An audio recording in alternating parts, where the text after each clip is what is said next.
Welcome to YOUCANIC. Today here in YOUCANIC we have a 2013 Ford Fusion, and on this Ford Fusion we're going to go over where you would check your brake fluid and how you add brake fluid.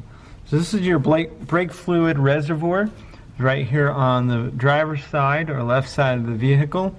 Master cylinder is right back under here, and then you've got your brake fluid reservoir.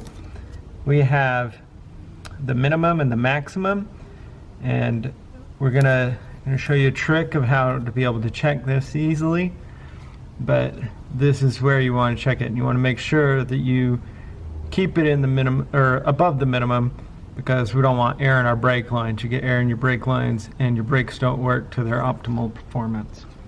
A really easy way to see it, because brake fluid is going to be very clear and it's hard to see, so sometimes if you take a light and you put it up on the back side, you can see this is where the brake fluid is sitting, right at that line. So let's just go ahead and top it up until it, and so it's up there to the max setting. So to top it up, you're just gonna undo the cap here and make sure you read what it's supposed to take. This is a .4.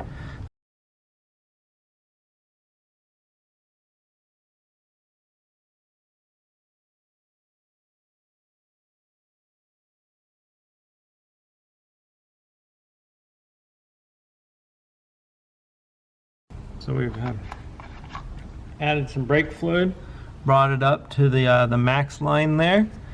Now just go ahead and put the cap on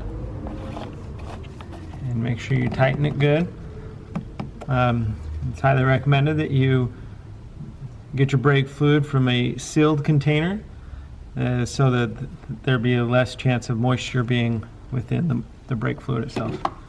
But that's how you add and where you check your brake fluid level on your 2013 Ford Fusion.